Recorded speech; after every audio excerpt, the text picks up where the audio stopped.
빗속 모텔에서 젊은 남자와 팔짱을 끼고 들어가던 시어머니의 모습을 봐버렸습니다. 하지만 시어머니는 몰랐습니다. 제가 이미 그녀의 모든 비밀을 알고 있다는 것을, 그리고 35년간 숨겨온 그녀의 과거까지 파헤쳤다는 것을요. 오늘의 사연 지금 시작합니다. 오늘도 찾아주셔서 감사합니다. 구독과 좋아요를 눌러주시면 여러분에게 건강과 행복이 찾아올 거예요. 오늘 하루도 행복하고 기쁜 일만 가득하시길 바랍니다. 저희 영상은 실화 바탕의 재구성 또는 창작된 시나리오를 바탕으로 제작되었으며 이해를 돕기 위해 AI 생성 이미지를 활용했습니다. 비가 쏟아지는 목요일 오후였습니다. 친구와의 약속 시간보다 30분 일찍 도착한 저는 역앞 한적한 카페로 들어갔습니다. 창가 자리에 앉아 뜨거운 아메리카노를 주문하고 빗줄기를 바라보며 휴대폰을 만지작거리고 있었죠. 친구는 언제나 약속 시간에 늦는 편이라 적어도 20분은 더 기다려야 할 거라고 생각했습니다. 카페 안은 따뜻했습니다. 창밖으로는 굵은 빗줄기가 끊임없이 쏟아지고 있었습니다. 사람들이 우산을 쓰고 급하게 걸어가는 모습이 보였습니다. 저는 커피 잔을 두 손으로 감싸 쥐고 창밖을 멍하니 바라봤습니다. 그때였습니다. 건너편 허름한 무인 모텔 주차장으로 검은색 세단 한 대가 천천히 들어서는 게 보였습니다. 평범한 광경이었습니다. 하지만 저는 무심코 그쪽을 바라봤습니다. 차 번호판이 낯익었습니다. 심장이 쿵 내려앉았습니다. 시어머니 차였습니다. 분명했습니다. 제가 지난 3년간 수없이 봐온 바로 그 차였습니다. 운전석 문이 열리고 한 여자가 내렸습니다. 평소 시어머니가 입던 단아한 한복 차림도 수수한 투피스도 아니었습니다. 몸매가 훤히 드러나는 화려한 빨간 원피스에 선글라스를 낀 여자였습니다. 하지만 걸음걸이며 체격, 그 특유의 몸짓까지 분명 시어머니였습니다. 제가 3년 동안 매일 보며 살아온 그 사람이었습니다. 시어머니는 주차장을 한 바퀴 둘러보았습니다. 마치 누가 보고 있지는 않은지 확인하는 듯 했습니다. 그러고는 조수석으로 걸어갔습니다. 직접 문을 열어주었습니다. 공손하게, 조심스럽게, 마치 귀한 손님을 모시듯이요. 조수석에서 내린 남자를 보는 순간 제 손에서 휴대폰이 떨어질 뻔했습니다. 남편보다 5살은 젊어 보이는 건장한 남자였습니다. 검은 가죽 재킷을 입은 그 남자는 시어머니와 자연스럽게 팔짱을 꼈습니다. 익숙한 동작이었습니다. 처음이 아니라는 걸 한눈에 알 수 있었습니다. 두 사람은 주변을 살피더니 모텔 로비 안으로 사라졌습니다. 시어머니가 남자의 허리에 손을 감고 들어가는 모습이 마지막으로 보였습니다. 온몸의 피가 차갑게 식어내리는 기분이었습니다. 손끝이 얼음장처럼 차가워졌습니다. 하지만 머릿속은 이상하게도 냉정해졌습니다. 지난 3년간 직장에서 배운 위기 대응 능력이 본능적으로 작동하기 시작했습니다. 제 손은 이미 움직이고 있었습니다. 휴대폰을 들어 올렸습니다. 카메라를 켰습니다. 차 번호판과 두 사람의 뒷모습, 그리고 모텔 간판이 한 화면에 들어오도록 연사로 찍어댔습니다. 손이 떨렸지만 셔터는 멈추지 않았습니다. 클릭, 클릭, 클릭. 수십 장의 사진이 순식간에 저장되었습니다. 사진을 확인했습니다. 선명했습니다. 차 번호판의 숫자까지 또렷하게 보였습니다. 두 사람의 얼굴은 정면이 아니었지만 옆모습과 체격, 옷차림이 분명하게 나왔습니다. 모텔 간판의 상호명도 완벽하게 찍혔습니다. 아메리카노는 식어가고 있었습니다. 하지만 저는 한 모금도 마시지 않았습니다. 친구에게 문자를 보냈습니다. 급한 일이 생겨서 못 만나겠다고 거짓말을 했습니다. 친구는 괜찮다고 답장을 보내왔습니다.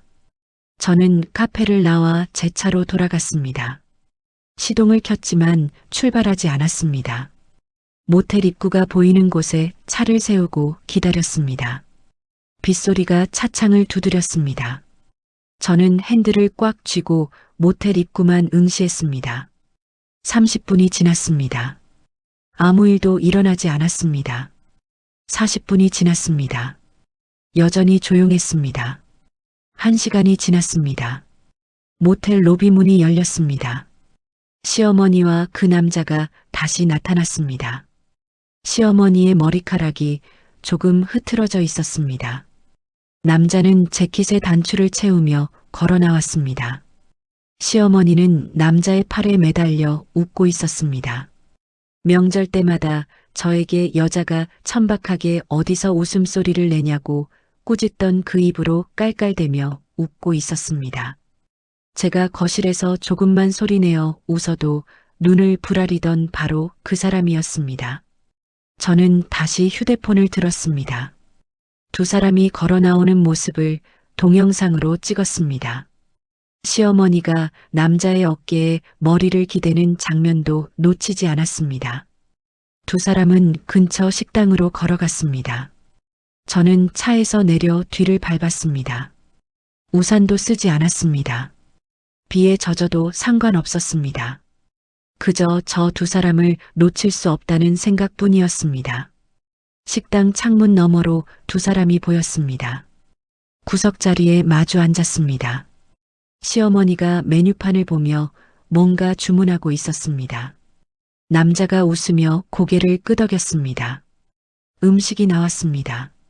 시어머니가 남자의 그릇에 반찬을 덜어주었습니다. 남편에게도 한번 해주지 않던 행동이었습니다. 아니, 제게는 평생 단 한 번도 해주지 않았던 그런 다정한 손길이었습니다. 시어머니가 남자의 손등에 입김을 불어주고 있었습니다. 애교 섞인 표정으로 남자를 쳐다보고 있었습니다. 제가 평생 한 번도 본 적 없는 표정이었습니다. 집에서는 늘 엄숙하고 차갑기만 했던 그 얼굴에 지금 소녀 같은 미소가 번지고 있었습니다. 저는 식당 옆 골목에 숨어서 계속 촬영했습니다. 두 사람의 대화 소리는 들리지 않았지만 표정과 몸짓만으로도 충분했습니다. 시어머니가 남자의 뺨을 손바닥으로 쓰다듬었습니다. 남자가 시어머니의 손을 잡아 입 맞췄습니다. 30분쯤 지났을까요? 식사를 마친 두 사람이 밖으로 나왔습니다. 남자가 계산을 하는 듯 했습니다. 아니, 자세히 보니 시어머니가 카드를 건네고 있었습니다. 남자가 자신의 외제차 쪽으로 걸어갔습니다. 시어머니가 남자를 따라갔습니다. 차 옆에서 두 사람이 마주 섰습니다. 남자가 시어머니의 허리를 당겼습니다. 시어머니가 남자의 목에 팔을 감았습니다. 두 사람의 입술이 겹쳐졌습니다. 길게, 천천히 사람들이 오가는 길가에서 아무렇지도 않게요. 저는 블랙박스 사각지대를 피해 휴대폰을 들어 올렸습니다. 영상 녹화 버튼을 눌렀습니다. 그 추악한 장면이 고스란히 화면에 담겼습니다. 각도를 바꿔가며 여러 번 찍었습니다. 얼굴도 차 번호판도 모두 선명하게 나오도록요. 두 사람이 헤어졌습니다. 남자가 차에 올라탔습니다. 시어머니가 손을 흔들며 배웅했습니다.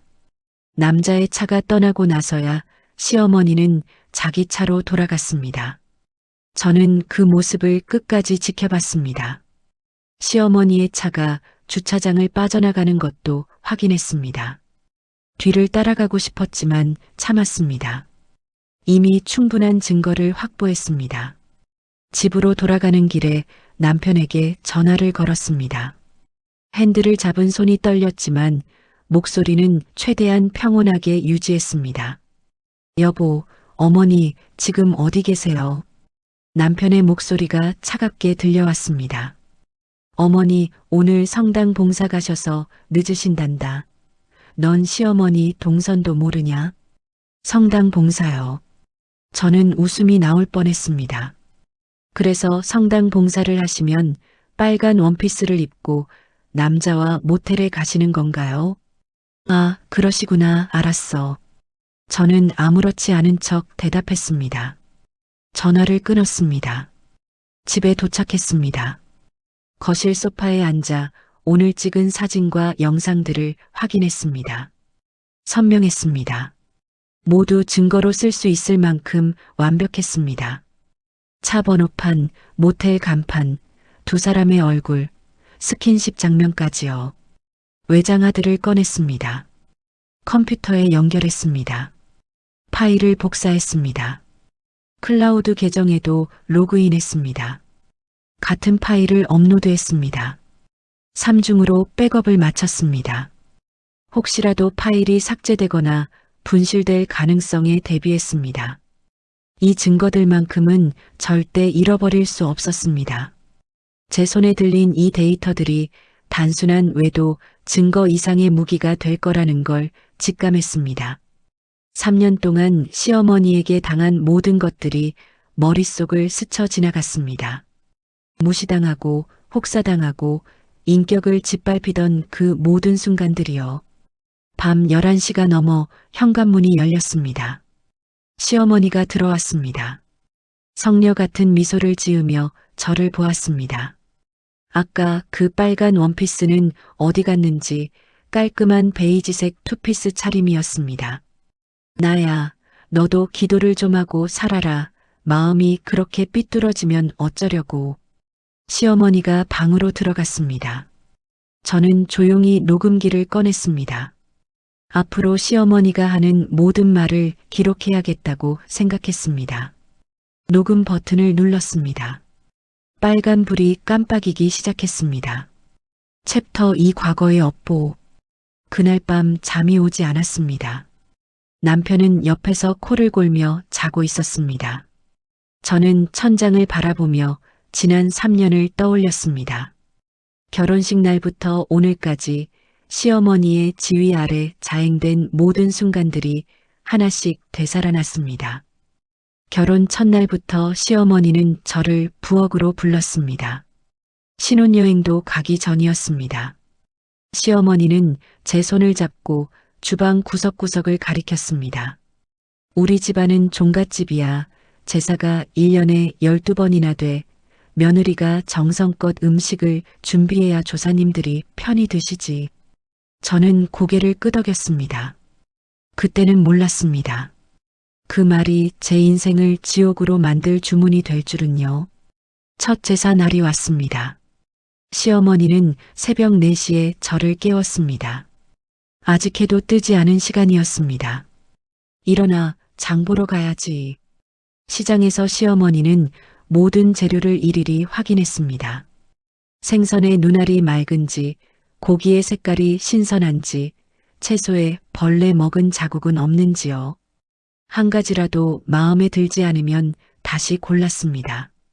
집으로 돌아와 아침도 먹지 못하고 요리를 시작했습니다. 시어머니는 제 옆에 서서 모든 과정을 감시했습니다. 칼질이 왜 그 모양이야? 두께가 들쭉날쭉하잖아. 불 조절을 제대로 해. 타면 어쩌려고. 간을 봐. 내가 보기엔 싱거운 것 같은데. 하루 종일 부엌에 서 있었습니다. 허리가 끊어질 것 같았습니다. 손가락에는 베인 상처가 여러 개 생겼습니다. 저녁이 되어서야 제사상이 완성되었습니다. 20가지가 넘는 음식들이 차려졌습니다. 모두 제 손으로 만든 것들이었습니다. 제사가 끝나고 음복을 할 때였습니다. 시댁 식구들이 모여 앉아 음식을 먹었습니다. 역시 우리 며느리 솜씨가 좋아. 시아버지가 말했습니다. 하지만 시어머니는 제 앞에 놓인 빈 그릇을 보며 말했습니다. 며느리는 설거지부터 해. 조상님 음식을 먼저 먹는 법이 어디 있어. 저는 배가 고팠습니다. 아침부터 아무것도 먹지 못했습니다. 하지만 일어나서 부엌으로 갔습니다. 산더미 같은 그릇들이 싱크대에 쌓여 있었습니다. 설거지를 마치고 거실로 돌아왔을 때는 밤 11시였습니다. 음식은 하나도 남지 않았습니다. 시동생 내외가 싹 먹어치운 것이었습니다. 형수님, 너무 맛있어서 다 먹었어요. 시동생 아내가 웃으며 말했습니다. 저는 냉장고에서 김치와 밥을 꺼내 먹었습니다. 그것이 제 첫 제사의 기억입니다. 그런 제사가 1년에 12번이었습니다. 한 달에 한 번씩 지옥 같은 하루가 반복되었습니다. 시어머니는 단 한 번도 배달 음식을 허락하지 않았습니다. 우리 가문의 전통을 지키려면 정성이 필요해. 돈으로 때우는 건 조상님께 불경이야. 하지만 정작 시어머니는 부엌 일을 거들지 않았습니다. 거실 소파에 앉아 텔레비전을 보거나 전화 통화를 하며 시간을 보냈습니다. 가끔 부엌에 들어와 제 일손을 확인하고는 트집을 잡았습니다. 이걸 음식이라고 만들었어. 다시 해. 간이 왜 이래? 맛을 봐봤어. 칼질 좀 제대로 배워. 보기 흉하게. 그런 날들이 이어졌습니다. 저는 점점 지쳐갔습니다. 회사를 다니면서 제사 준비까지 하려니 몸이 견딜 수 없었습니다. 어느 날 시어머니가 저를 불렀습니다. 거실에 앉아있던 시어머니는 차를 마시며 말했습니다. 지수야, 회사 그만둬. 네. 저는 깜짝 놀랐습니다. 우리 가문의 며느리가 밖에서 일하는 건 체면이 안 서. 게다가 네가 회사 다니니까 집안일도 제대로 못하잖아. 하지만 어머니, 저는 일하는 게 좋고요. 제 커리어도 있고. 시어머니의 얼굴이 굳어졌습니다. 커리어, 며느리가 무슨 커리어야. 집안 잘 돌보는 게 내 일이지. 시집 온 여자가 밖에 나돌아다니면 동네 사람들이 뭐라고 하겠어. 어머니, 회사 그만두라니까 내가 2번 말 안 해. 결국 저는 회사를 그만뒀습니다. 5년 동안 쌓아온 경력을 하루아침에 포기했습니다. 상사는 아쉬워했습니다. 동료들은 말렸습니다. 하지만 시어머니의 압박 앞에서 저는 무력했습니다. 회사를 그만둔 다음 날부터 시어머니의 감시는 더욱 심해졌습니다. 제 하루 일과를 일일이 체크했습니다. 몇 시에 일어났는지, 청소는 했는지, 빨래는 했는지, 장을 봤는지요. 결혼 전에 모아둔 적금 통장도 검사했습니다. 퇴직금 명세서까지 가져오라고 했습니다. 이 돈은 다 어디 쓸 거야? 시어머니가 통장을 들고 물었습니다. 제 돈인데요. 나중에 아이 낳으면 쓰려고 모아둔 거예요. 아이는 무슨, 네가 번 돈은 다 이 집안 돈이야. 내 마음대로 쓸 생각하지 마. 시어머니는 제 통장 비밀번호까지 물어봤습니다. 저는 거절했습니다. 그날 밤 남편이 저를 설득했습니다. 엄마한테 그냥 알려드려. 우리 엄마가 나쁜 사람 아니야. 그냥 우리 재산 관리 잘하시려고 그러는 거야. 하지만 그건 내 돈이잖아. 부부는 한 몸이고 우리 돈이면 엄마도 알 권리가 있지. 왜 그렇게 숨기려고 해? 결국 저는 비밀번호를 알려줬습니다. 그 후로 제 통장에서 돈이 조금씩 빠져나가기 시작했습니다. 물어봐도 시어머니는 가게 운영에 필요하다는 말만 반복했습니다. 명절이 되면 더 큰 고통이 시작되었습니다. 시댁 식구들이 모두 모였습니다. 20명이 넘는 사람들이 집안을 가득 채웠습니다. 저는 새벽부터 밤까지 부엌에서 일했습니다. 음식을 만들고 상을 차리고 설거지를 하고 또 음식을 만들었습니다. 쉴 틈이 없었습니다. 시댁 식구들은 거실에 앉아 텔레비전을 보며 웃었습니다. 아이들이 뛰어다니며 소리를 질렀습니다. 하지만 아무도 부엌으로 들어와 도와주지 않았습니다. 며느리가 하는 게 당연하지. 시어머니의 말이었습니다. 명절 식사가 끝나면 시어머니는 친척들 앞에서 저를 칭찬했습니다. 우리 며느리 참 잘해요. 손도 야물고 집안일도 잘하고. 하지만 친척들이 돌아가고 나면 분위기가 달라졌습니다. 음식간이 왜 이래? 너무 짜. 사람들이 뭐라고 했는지 알아? 청소 좀 제대로 해. 구석에 먼지 쌓인 거 봤어. 다음엔 더 잘해야 돼. 우리 집안 체면이 있는데. 저는 아무 말도 하지 못했습니다. 고개만 숙이고 있었습니다. 시어머니는 제 친정을 무시했습니다. 명절 때마다 친척들 앞에서 말했습니다. 우리 며느리 친정이 좀 어려워요. 근본은 없지만 그래도 성실하게 키워진 것 같아요. 우리가 걷어서 사람 만들고 있어요.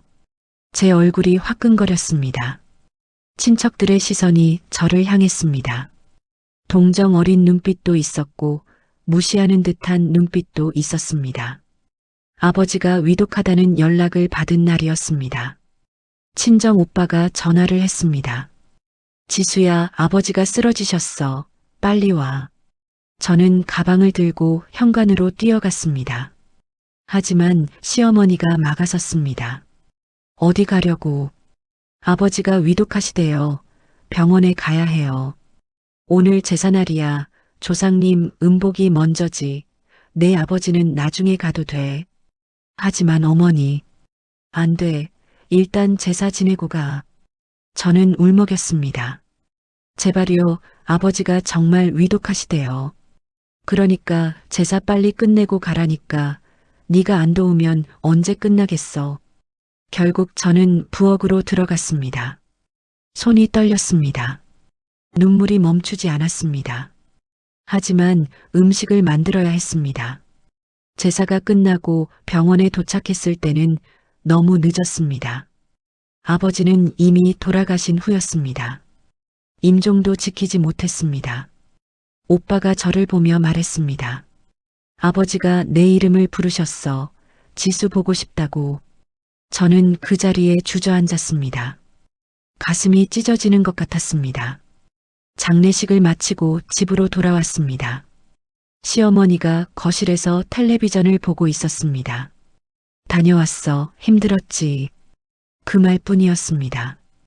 위로도 미안하다는 말도 없었습니다.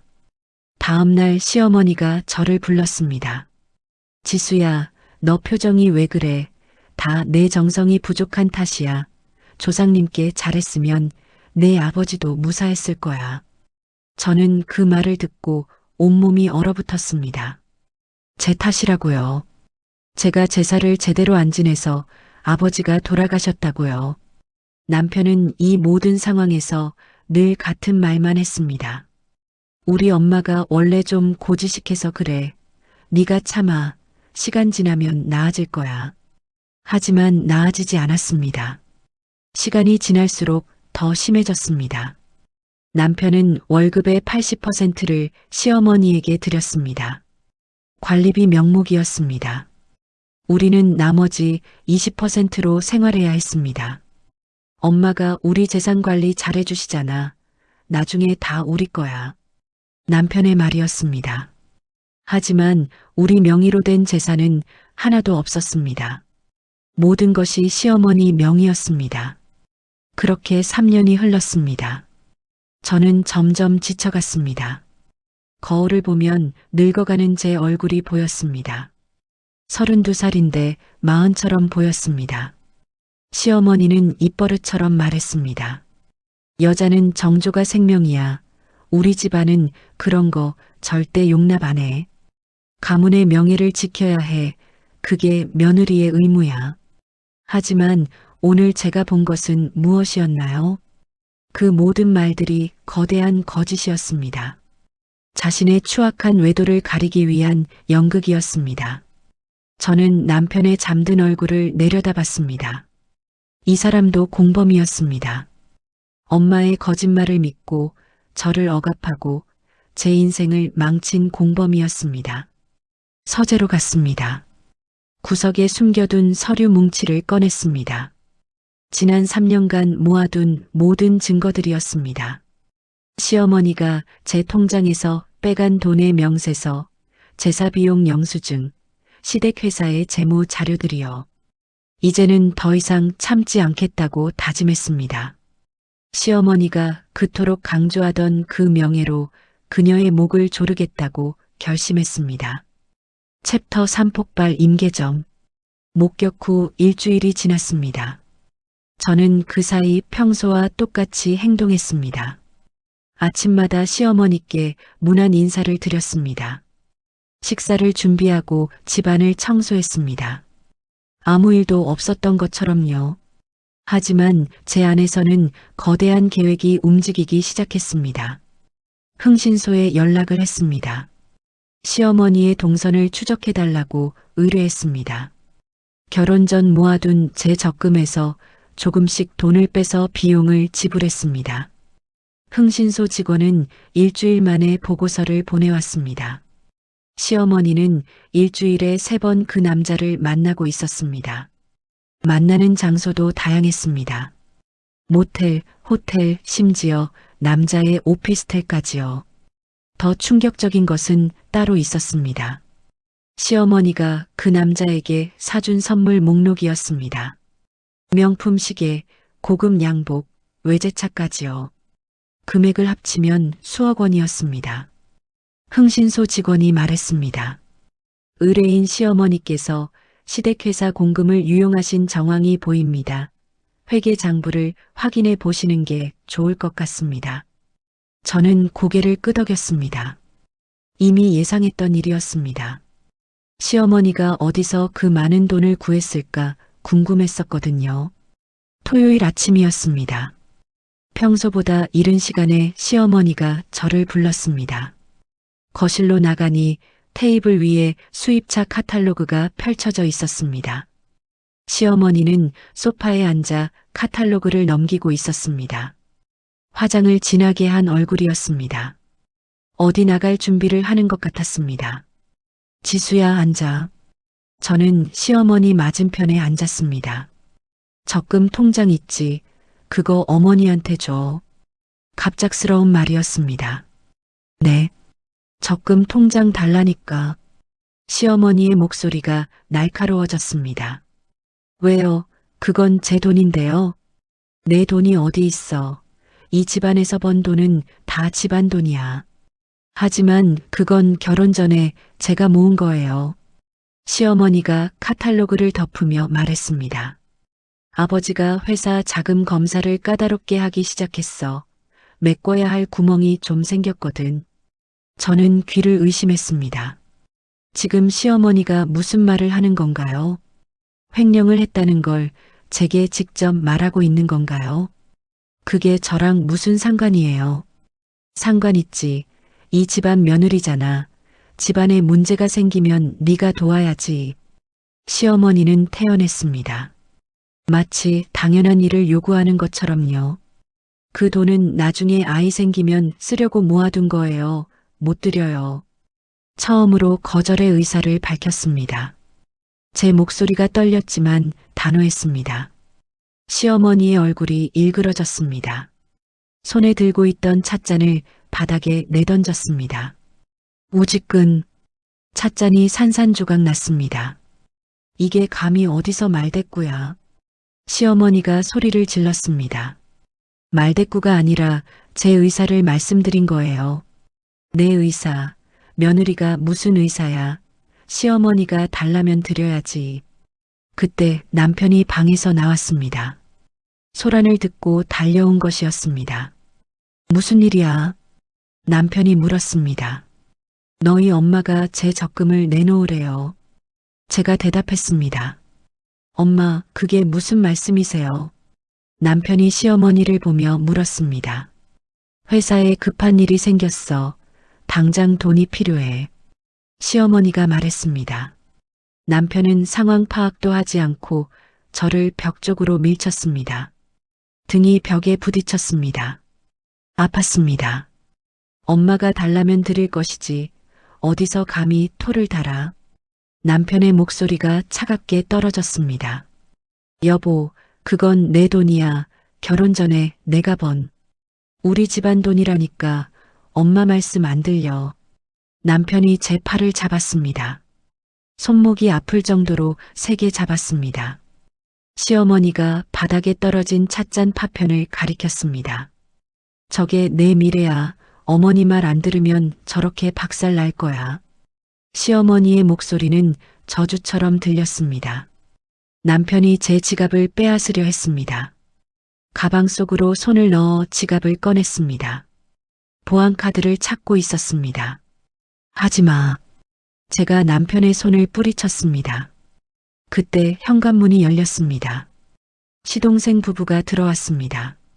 주말마다 시댁에 들르는 그들이었습니다. 무슨 일이에요? 시동생 아내가 물었습니다. 내 형수가 어머니 말씀을 안 듣네. 남편이 대답했습니다. 시동생이 저를 노려봤습니다. 형수님, 요즘 너무 기어오르시는 거 아니에요? 뭐라고? 어머니께서 달라시면 드려야죠. 며느리가 뭐라고 거절을 해요. 시동생 아내도 거들었습니다. 맞아요.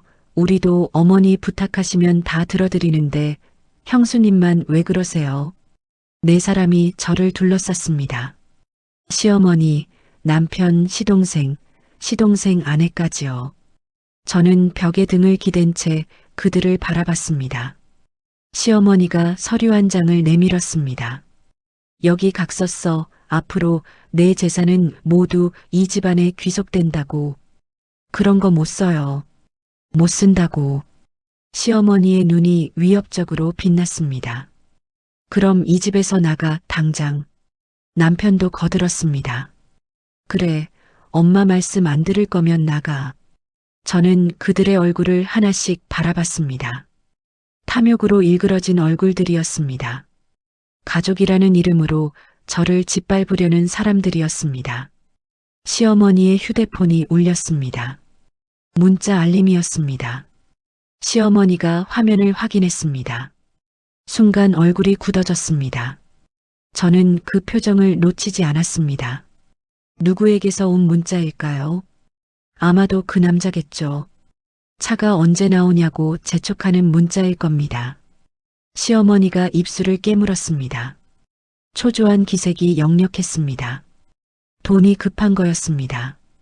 그 남자에게 약속한 차를 사주지 못하면 관계가 깨질까봐 두려운 거였습니다. 저는 그 순간 모든 것을 이해했습니다. 시어머니는 자신의 범죄를 덮기 위해 제 돈을 뺏으려는 거였습니다.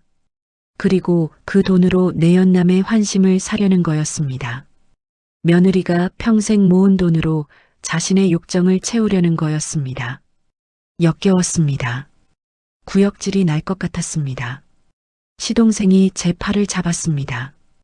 형수님, 그냥 들이세요. 왜 이렇게 고집을 부려요? 나요. 안 나요. 어머니가 저렇게 화나셨는데. 시동생 아내도 다가왔습니다. 두 사람이 저를 양쪽에서 붙잡았습니다. 남편이 제 가방을 뒤지기 시작했습니다. 통장을 찾고 있었습니다. 시어머니는 소파에 앉아 그 광경을 지켜봤습니다. 만족스러운 표정이었습니다. 저는 그들의 추악한 얼굴을 하나하나 기억했습니다. 이 순간을, 이 모욕을, 이 분노를 절대 잊지 않겠다고 다짐했습니다. 제 안에서 마지막 망설임이 사라졌습니다. 동정심도 가족애도 모두 사라졌습니다. 남은 건 차가운 복수심뿐이었습니다. 저는 갑자기 몸에 힘을 뺐습니다. 시동생 부부가 놀라 손을 놓았습니다. 알겠어요. 제가 말했습니다. 뭐? 남편이 저를 봤습니다. 드릴게요, 통장. 정신 차렸네. 시어머니가 비웃었습니다. 대신 조건이 있어요. 조건, 네가 무슨 조건을 달아? 내일 은행 가서 같이 돈 찾아요. 그리고 영수증 주세요. 뭐에 쓰는지 확인하고 싶어요. 시어머니의 얼굴이 잠깐 굳었습니다. 하지만 곧 웃음을 지었습니다. 그래, 그렇게 하자. 어차피 집안일에 쓰는 건데 뭐. 네. 저는 방으로 들어갔습니다. 문을 잠갔습니다. 휴대폰을 꺼냈습니다. 이혼 전문 변호사에게 문자를 보냈습니다. 플랜 A 시작이라고요. 변호사에게서 답장이 왔습니다. 준비하고 있겠다고요. 저는 창밖을 바라봤습니다. 맑은 하늘이었습니다. 폭풍 전의 고요 같았습니다. 내일부터 진짜 전쟁이 시작됩니다. 저는 더 이상 착한 며느리가 아닙니다. 시어머니가 만든 괴물입니다. 그리고 이 괴물은 이제 이빨을 드러낼 준비가 되었습니다. 챕터 4 결심과 준비. 그날 밤 시어머니의 서재로 향했습니다. 모두가 잠든 새벽 2시였습니다. 남편의 코 고는 소리가 복도까지 들렸습니다. 서재 문을 조심스럽게 열었습니다. 삐걱거리는 소리가 나지 않도록 천천히 움직였습니다. 불을 켜지 않고 휴대폰 손전등으로 주변을 비췄습니다. 책장이 벽 한쪽을 가득 채우고 있었습니다. 시어머니가 아끼는 골동품들이 진열되어 있었습니다. 책상 위에는 서류 뭉치들이 쌓여 있었습니다. 서랍을 열었습니다. 잠겨 있지 않았습니다. 시어머니는 집안에서는 방심하는 편이었습니다. 첫 번째 서랍에는 회사 서류들이 들어 있었습니다. 두 번째 서랍에는 통장과 인감이 있었습니다. 세 번째 서랍을 열었을 때 낡은 일기장이 보였습니다. 가죽으로 된 오래된 일기장이었습니다. 표지가 달아 있었습니다. 30년도 더 된 것 같았습니다. 첫 장을 펼쳤습니다. 1995년이라고 적혀 있었습니다. 시어머니가 결혼한 지 5년째 되던 해였습니다. 페이지를 넘겼습니다. 시어머니의 필체로 빼곡하게 적혀 있었습니다. 오늘도 남편은 늦게 들어왔다. 술 냄새를 풍기며. 시어머니는 또 잔소리를 했다.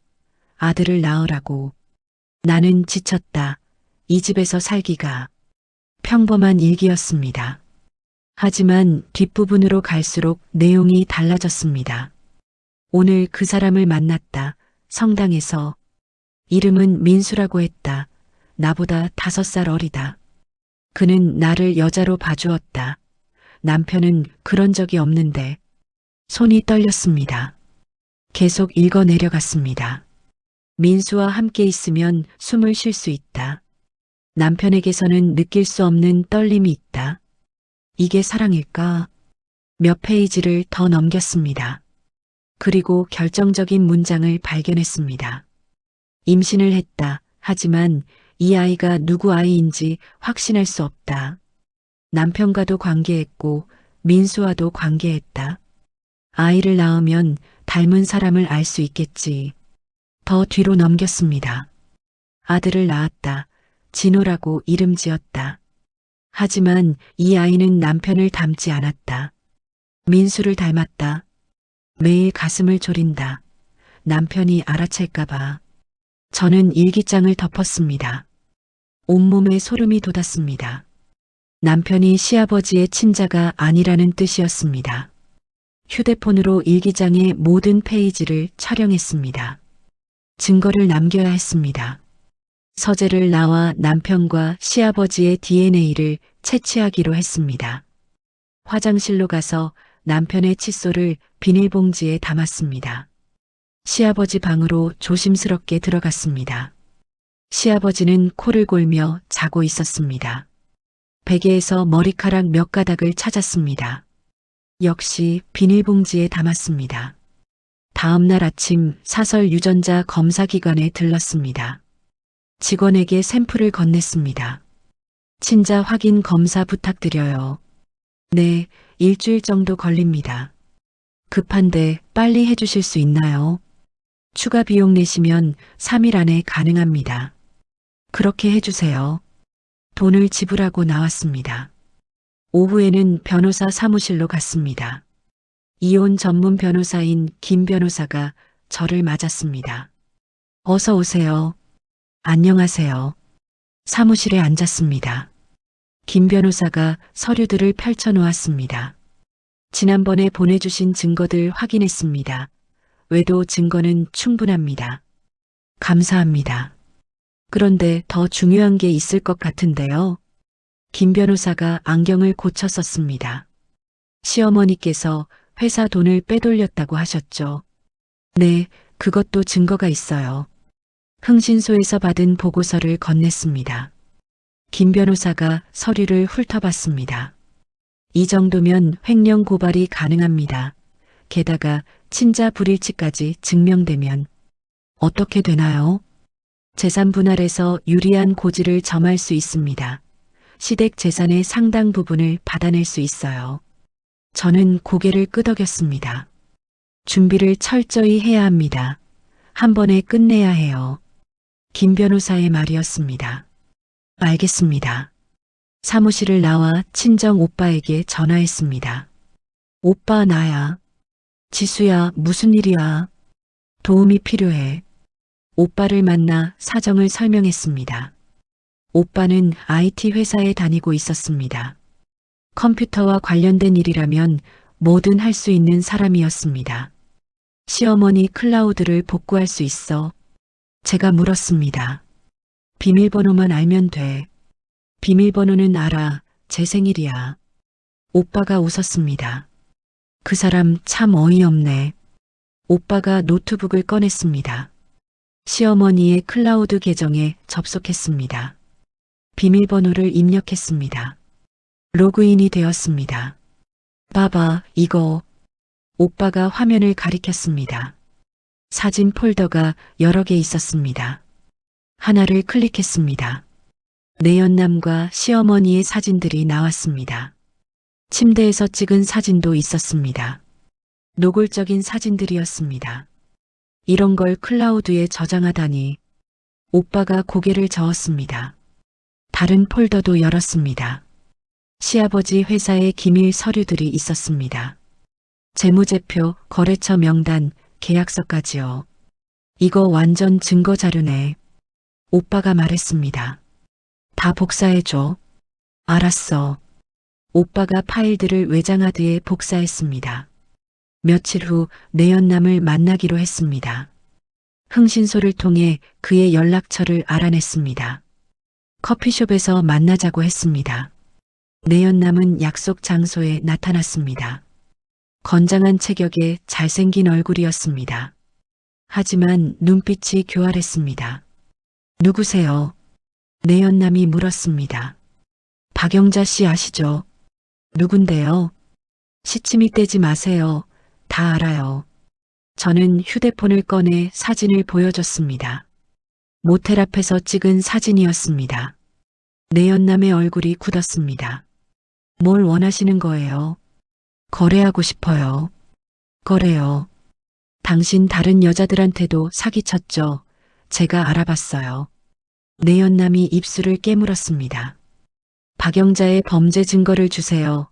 그럼 당신 사기 사건 합의금을 대주겠어요. 얼마나요? 3천만 원. 내연남이 생각에 잠겼습니다. 시간 드릴게요. 일주일 안에 연락하세요. 저는 명함을 건네고 일어났습니다. 일주일 후 내연남에게서 전화가 왔습니다. 하겠습니다.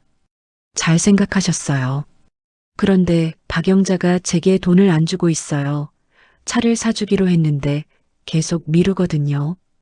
역시 시어머니가 적금을 뺏지 못해서 약속을 지키지 못한 거였습니다. 그럼 더 좋네요. 증거 주시면 돈 드릴게요. 며칠 후 내연남이 USB를 건넸습니다. 시어머니와의 대화 녹취록이 들어 있었습니다. 미래 장소 리스트도 있었습니다. 시어머니가 보낸 문자 메시지 캡처까지요. 완벽한 증거였습니다. 저는 약속대로 돈을 건넸습니다. 내연남은 돈을 받고 사라졌습니다. 모든 준비가 끝나갔습니다. 유전자 검사 결과도 나왔습니다. 친자 불일치였습니다. 남편은 시아버지의 친자가 아니었습니다. 변호사에게 모든 증거를 전달했습니다.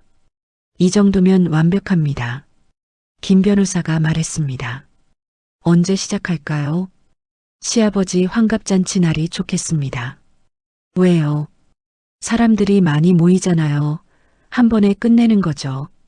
저는 고개를 끄덕였습니다. 환갑잔치는 한 달 후였습니다. 호텔 대연회장을 빌렸다고 시어머니가 말했습니다. 100명이 넘는 사람들을 초대했다고 했습니다. 친정 오빠와 함께 호텔에 미리 갔습니다. 연회장을 확인했습니다. 빔 프로젝터와 음향 시스템을 점검했습니다. 여기서 영상을 틀면 모두가 볼 수 있어. 오빠가 말했습니다. 좋아. 집으로 돌아오는 길에 거울을 봤습니다. 제 눈빛이 달라져 있었습니다. 더 이상 고개 숙이는 며느리가 아니었습니다. 사냥감을 몰아넣는 포식자의 눈빛이었습니다. 시어머니여, 당신의 35년 연극이 곧 막을 내립니다. 그리고 그 무대는 당신이 가장 아끼는 체면이 산산이 부서지는 현장이 될 겁니다. 챕터 5일차 폭격. 시아버지 환갑잔치 당일이 밝았습니다. 호텔 대연회장은 아침부터 분주했습니다. 꽃장식을 하는 사람들과 음식을 나르는 직원들로 가득했습니다. 시어머니는 새벽부터 미용실에 다녀왔습니다. 한복을 곱게 차려입고 거울 앞에서 미소 연습을 하고 있었습니다. 오늘 완벽해야 돼. 우리 집안의 위상을 보여줘야 한다고. 시어머니가 혼잣말을 했습니다. 저는 방에서 옷을 갈아입었습니다. 검은색 원피스를 골랐습니다. 장례식에 입는 것 같은 옷이었습니다.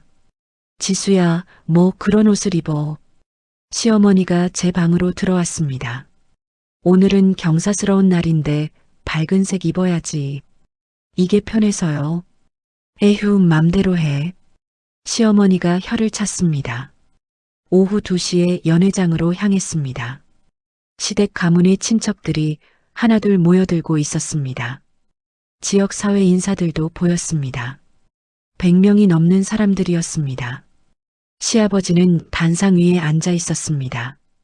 환갑을 맞은 주인공답게 화려한 한복을 입었습니다. 옆에는 시어머니가 자리했습니다. 식순이 시작되었습니다. 사회자가 마이크를 잡고 말했습니다. 이제 강 회장님의 반려자이신 박영자 여사님께서 축사를 해주시겠습니다. 박수가 터졌습니다. 시어머니가 단상 위로 올라갔습니다. 카메라 플래시가 터졌습니다. 안녕하세요. 오늘 이렇게 많은 분들이 남편의 환갑을 축하해주러 와주셔서 감사합니다. 시어머니의 목소리가 연회장에 울려 퍼졌습니다. 우리 가문은 대대로 전통을 지켜왔습니다. 그 전통의 힘으로 오늘까지 왔고요. 사람들이 고개를 끄덕였습니다. 특히 우리 며느리 지수가 참 잘해줍니다. 집안일도 잘하고 시부모 모시는 것도 훌륭하고요. 시어머니가 저를 가리켰습니다. 사람들의 시선이 일제히 저를 향했습니다. 지수야, 이리 나와봐. 시어머니가 손짓했습니다. 저는 천천히 단상으로 걸어갔습니다. 심장이 빠르게 뛰었습니다. 하지만 표정은 평온하게 유지했습니다. 오늘 효부상을 수여하겠습니다. 시어머니가 상패를 들어 올렸습니다. 카메라가 또 터졌습니다. 저는 상패를 받는 척하다가 마이크를 잡았습니다. 잠깐만요. 사람들이 웅성거렸습니다. 저도 한 말씀 드리겠습니다. 시어머니의 얼굴이 굳었습니다. 지수야, 그냥 받기만 하면 돼. 아니에요. 제가 준비한 게 있어요. 저는 가방에서 USB를 꺼냈습니다. 무대 옆 직원에게 건넸습니다. 이거 틀어주세요. 직원이 당황한 표정으로 USB를 받았습니다. 시어머니가 제 팔을 잡았습니다. 뭐 하는 거야? 잠깐만 보세요, 어머니. 저는 시어머니의 손을 뿌리쳤습니다. 대형 스크린에 영상이 떠올랐습니다. 제목이 나타났습니다. 시어머니의 두 얼굴. 연회장이 조용해졌습니다. 모든 사람이 스크린을 바라봤습니다. 영상이 시작되었습니다. 비 오는 날 모텔 앞 주차장이 보였습니다. 시어머니의 검은색 세단이 들어왔습니다. 시어머니가 내렸습니다. 빨간 원피스를 입고 선글라스를 낀 모습이었습니다. 조수석에서 젊은 남자가 내렸습니다. 두 사람이 팔짱을 끼고 모텔로 들어갔습니다. 연회장에서 누군가 헉하고 숨을 들이켰습니다. 영상이 계속되었습니다. 식당에서 두 사람이 다정하게 식사하는 장면이 나왔습니다. 시어머니가 남자의 손을 쓰다듬는 모습이 나왔습니다. 차 앞에서 입 맞추는 장면이 나왔습니다. 선명했습니다. 얼굴도 또렷하게 보였습니다. 시어머니가 비명을 질렀습니다. 꺼, 당장 꺼. 하지만 영상은 멈추지 않았습니다. 이번에는 음성 파일이 재생되었습니다. 시어머니의 목소리였습니다. 아버지가 회사 자금 검사를 까다롭게 하기 시작했어. 메꿔야 할 구멍이 좀 생겼거든. 고출력 스피커를 통해 연회장 구석구석까지 울려 퍼졌습니다. 지수 적금 통장을 빼앗아서 메꿔야겠어. 사람들이 웅성거렸습니다. 저는 다시 USB를 바꿨습니다. 이번에는 유전자 검사 결과가 스크린에 떠올랐습니다. 거대한 글씨로 적혀 있었습니다. 친자 불일치. 피검사자 강진호와 강태수는 생물학적 부자관계가 아님. 연회장이 술렁였습니다. 사람들이 서로를 쳐다보며 수군거렸습니다. 시아버지가 벌떡 일어났습니다. 얼굴이 새하얗게 질려 있었습니다. 이게 무슨 소리야? 시아버지가 소리쳤습니다. 저는 유전자 검사 결과 원본을 꺼내 시아버지에게 건넸습니다. 직접 확인하세요. 시아버지가 서류를 받아들었습니다. 손이 떨렸습니다. 서류를 읽던 시아버지의 눈이 커졌습니다. 시아버지가 시어머니를 향해 걸어갔습니다. 분노로 눈이 뒤집혀 있었습니다. 이게 사실이야. 시아버지가 으르렁거렸습니다. 아니야, 조작이야. 저것들은 다 조작이라고. 시어머니가 비명을 질렀습니다. 하지만 사람들은 이미 등을 돌리고 있었습니다. 수군거리는 소리가 연회장을 가득 채웠습니다. 시아버지의 손이 올라갔습니다.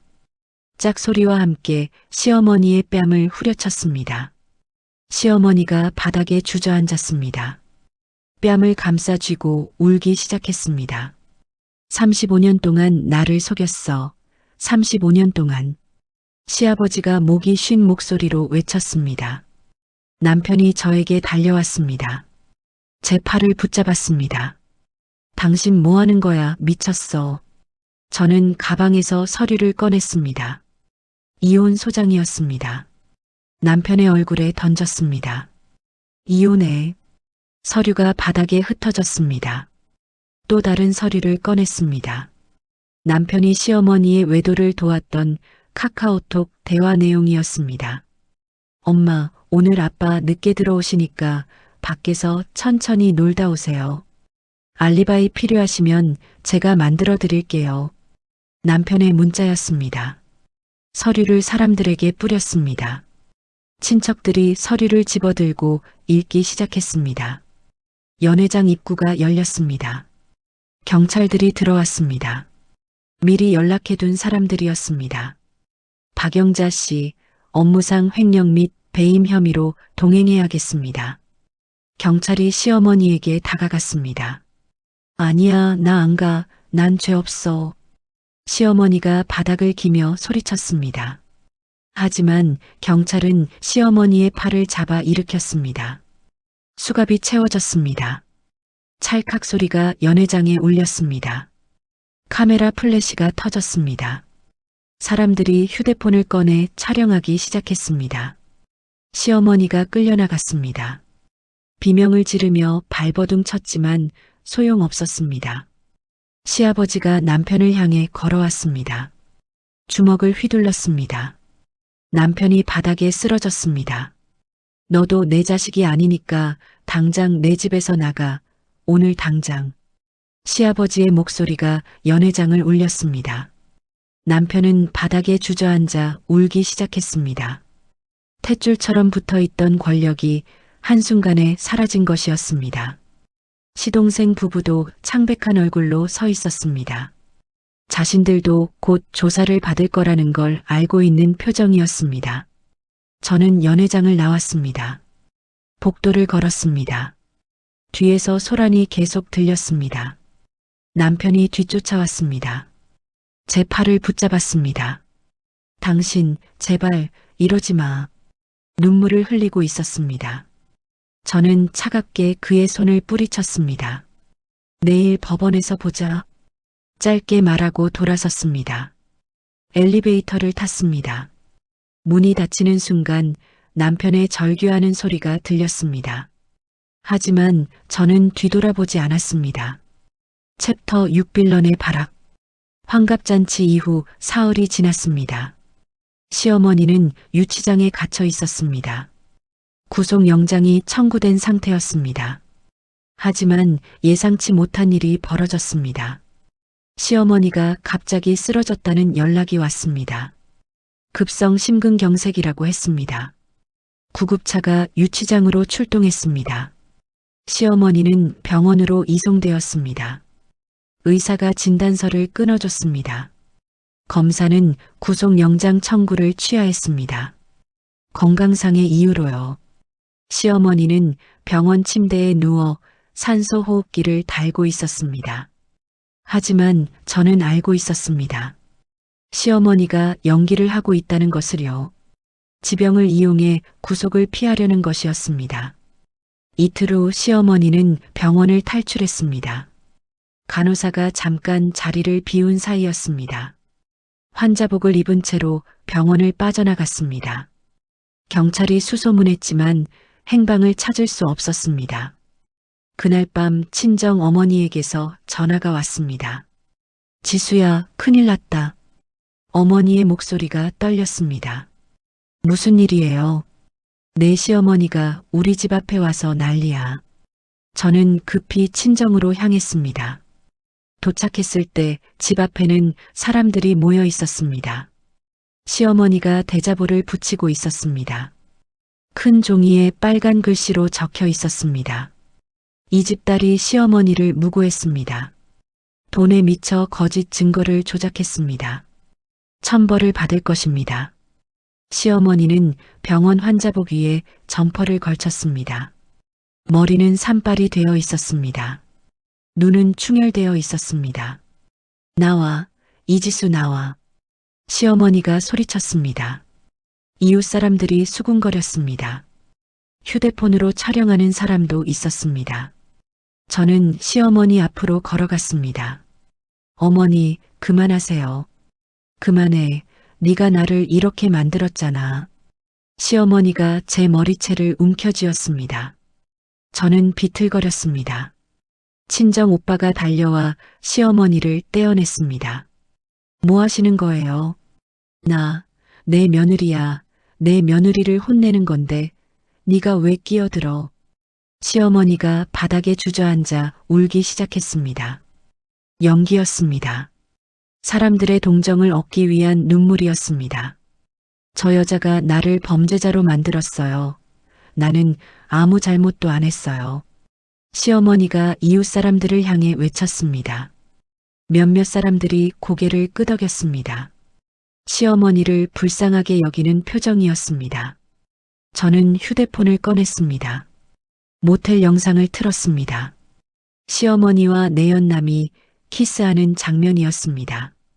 이것도 조작인가요? 사람들이 화면을 보았습니다. 표정이 변했습니다. 시어머니가 비명을 지르며 휴대폰을 빼앗으려 했습니다. 하지만 오빠가 막았습니다. 경찰이 도착했습니다. 신고를 받고 온 것이었습니다. 박영자 씨, 병원으로 돌아가셔야죠. 경찰이 시어머니에게 말했습니다. 싫어, 안 가. 시어머니가 버텼습니다. 결국 경찰이 시어머니를 강제로 데려갔습니다. 연행되는 내내 시어머니는 저를 저주했습니다. 너 천벌 받을 거야. 며느리 주제에 시어머니를 고발하다니. 시어머니의 목소리가 골목에 울렸습니다. 사람들이 하나둘 흩어졌습니다. 대자보를 떼어냈습니다. 어머니가 저를 안아줬습니다. 괜찮니? 네, 괜찮아요. 하지만 괜찮지 않았습니다. 온몸이 떨렸습니다. 집으로 돌아왔습니다. 남편이 거실에 앉아 있었습니다. 술에 취해 있었습니다. 왔어. 남편이 저를 보며 말했습니다. 여기서 뭐해? 내 집인데 왜 못 있어? 이혼 소장 받았잖아. 이혼 안 해. 절대 안 해. 남편이 일어나 제 앞으로 왔습니다. 술 냄새가 심했습니다. 엄마가 외도를 했든 안 했든 넌 며느리로서 선을 넘었어. 선을 넘은 건 어머니예요. 닥쳐. 남편이 소리쳤습니다. 난 네가 정신병자라고 소장냈어. 법원에서 네가 미친 거라고 증명할 거야. 마음대로 해요. 저는 방으로 들어가 문을 잠갔습니다. 며칠 후 시어머니가 내연남을 다시 접촉했다는 소식을 들었습니다. 흥신소 직원이 알려줬습니다. 시어머니는 내연남에게 거액의 돈을 약속했습니다. 대신 법정에서 거짓 증언을 해달라고 했습니다. 며느리가 나를 협박했다고 증언해줘. 시어머니의 말이었습니다. 내연남은 고민했습니다. 양쪽 사이에서 간을 보고 있었습니다. 저는 내연남에게 다시 연락했습니다. 시어머니 편을 들면 당신도 공범이 돼요. 하지만 돈을 제가 더 드릴게요. 5천만 원. 내연남이 침묵했습니다. 대신 법정에서 진실만 말하세요. 알겠습니다. 내연남이 대답했습니다. 하지만 며칠 후 내연남이 마음을 바꿨다는 연락이 왔습니다. 시어머니가 1억을 약속했다는 것이었습니다. 저는 내연남을 다시 만났습니다. 배신하면 당신 사기 전과 다 터뜨릴 거예요. 제가 말했습니다. 사기 전가요. 당신이 다른 여자들한테 사기친 거 다 알아요. 증거도 있어요. 내연남의 얼굴이 굳었습니다. 법정에서 거짓말하면 그 증거들 다 경찰에 넘길 거예요. 협박하시는 거예요. 아니요, 경고예요. 저는 자리에서 일어났습니다. 시어머니는 온라인에서도 공작을 시작했습니다. 인터뷰 영상을 찍어 올렸습니다. 눈물을 흘리며 피해자인 척했습니다. 며느리가 저를 모함했어요. 저는 평생 가정만 지켰는데. 댓글이 달렸습니다. 시어머니를 동정하는 댓글도 있었고 욕하는 댓글도 있었습니다. 시어머니가 다니던 성당 인맥을 동원했습니다.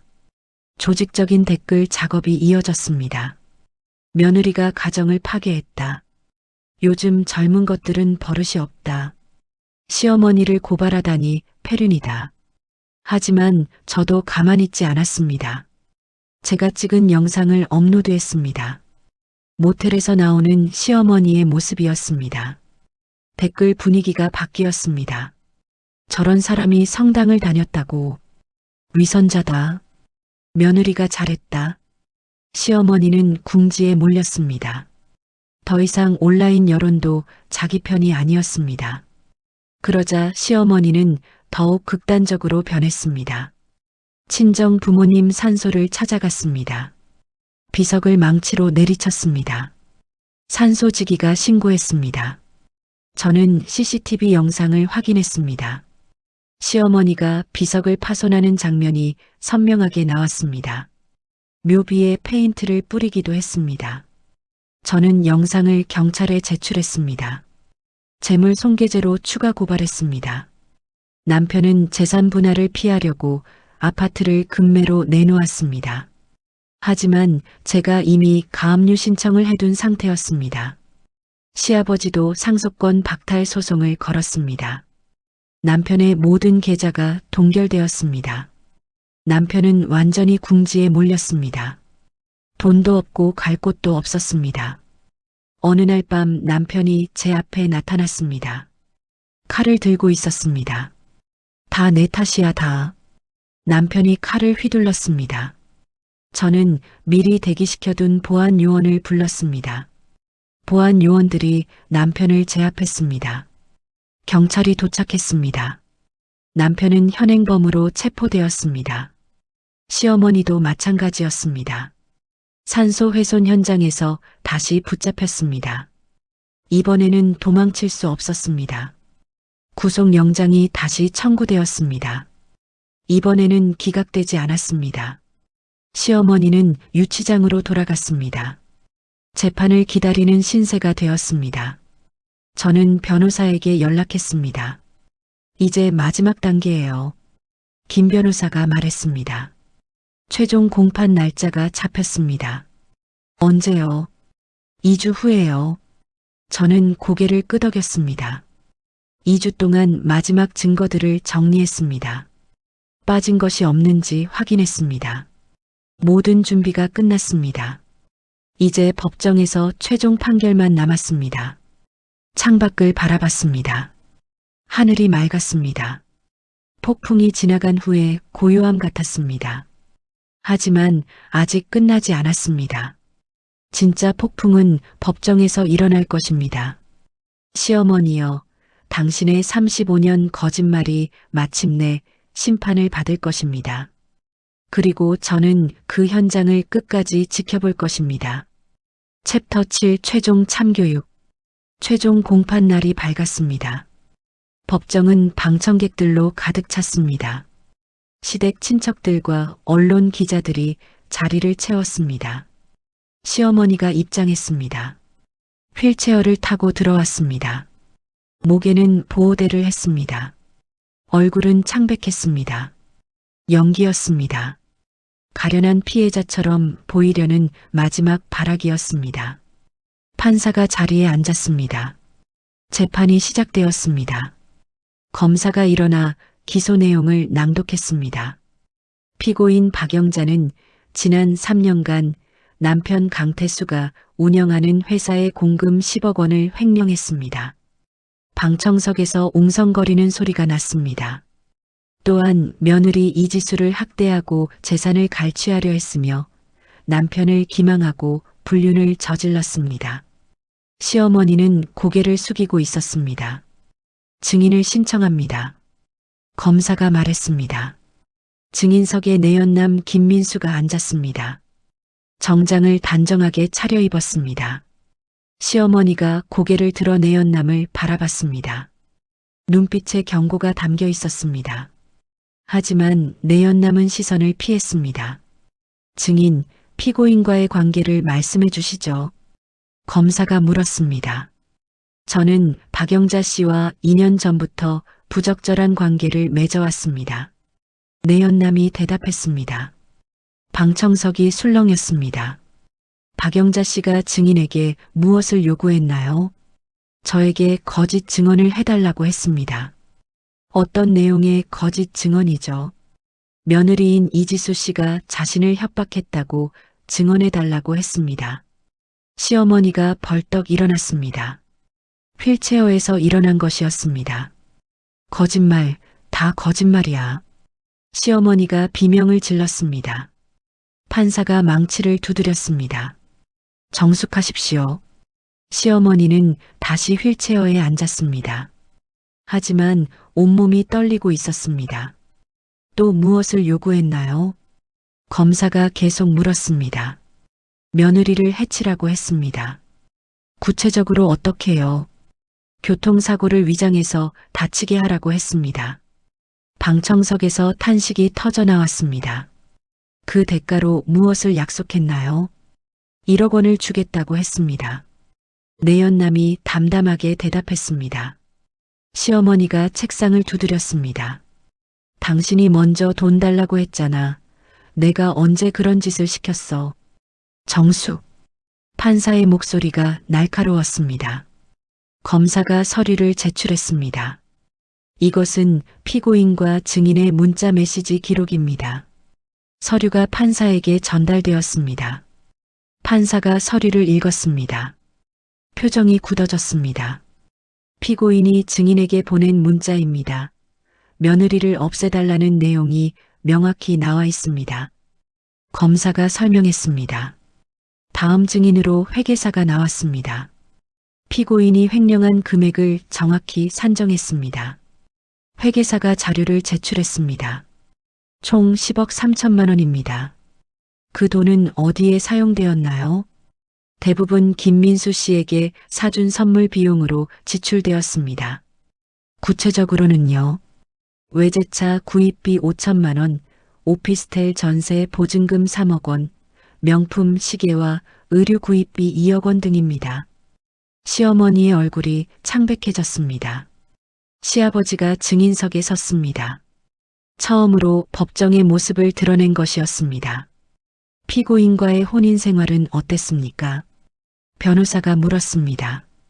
35년 동안 아내를 믿었습니다. 시아버지의 목소리가 떨렸습니다. 하지만 그 모든 것이 거짓이었습니다. 아들 강진호가 친자가 아니라는 사실을 언제 알게 되었습니까? 환갑잔치 날이었습니다. 시아버지가 고개를 떨어뜨렸습니다. 35년 동안 내 아들이라고 믿고 키운 아이가 남의 자식이었습니다.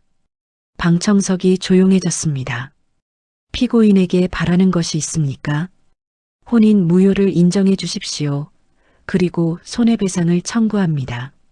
시아버지가 판사를 향해 말했습니다. 판사가 고개를 끄덕였습니다. 제 차례가 왔습니다.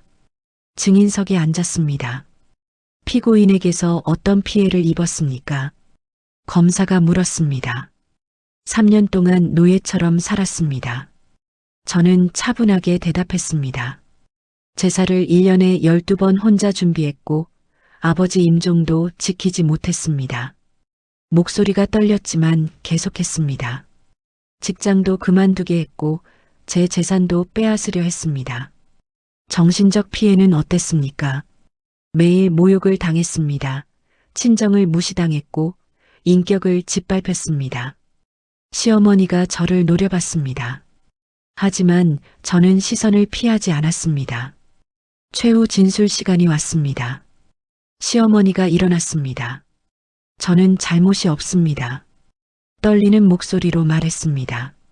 며느리가 저를 모함했습니다. 앉으십시오. 판사가 말했습니다. 판결이 선고되었습니다. 피고인 박영자에게 징역 7년을 선고합니다. 망치 소리가 울렸습니다. 또한 횡령 금액 10억 3천만 원과 이에 대한 이자를 배상하도록 합니다. 시어머니가 비명을 질렀습니다. 안 돼, 안 돼. 법정 경위들이 다가왔습니다. 시어머니를 붙잡았습니다. 이혼 소송건은 원고 이지수의 승소로 판결합니다. 판사가 계속 말했습니다. 피고 강진호는 위자료 3억 원을 지급하도록 합니다. 남편이 방청석에서 무너졌습니다. 얼굴을 감싸쥐고 흐느꼈습니다. 강태수와 박영자의 혼인 무효 청구건도 인용합니다. 시아버지가 자리에서 일어났습니다. 법정을 나갔습니다. 시어머니는 끌려나가면서도 소리쳤습니다. 나는 억울해, 나는 억울하다고. 하지만 아무도 듣지 않았습니다. 법정 밖으로 나왔습니다. 햇살이 눈부셨습니다. 기자들이 몰려들었습니다. 카메라 플래시가 터졌습니다. 어떤 기분이십니까? 기자가 물었습니다. 후련합니다. 저는 짧게 대답했습니다. 변호사가 옆에 섰습니다. 수고하셨습니다. 감사합니다. 시동생 부부도 법정에서 나왔습니다.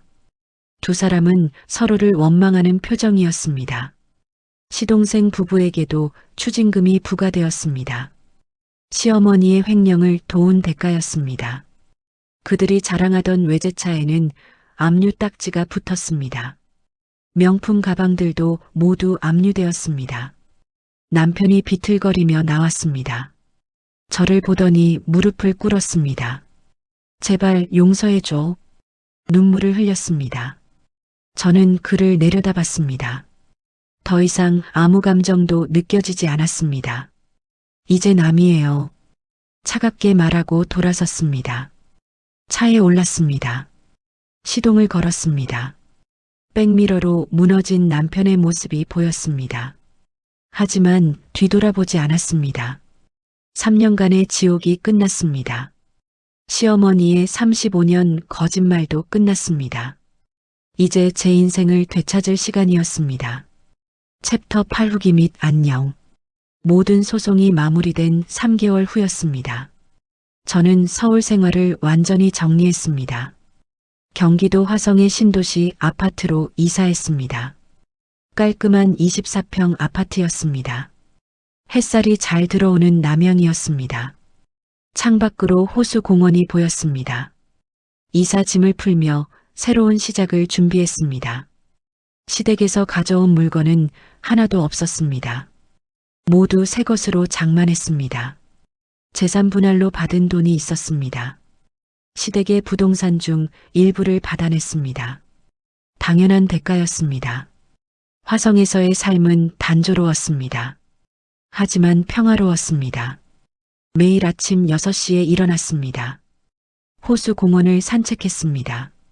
맑은 공기를 마시며 걸었습니다. 아침을 먹고 근처 도서관으로 갔습니다. 새로운 커리어를 준비하고 있었습니다. 회계사 자격증 공부를 시작했습니다.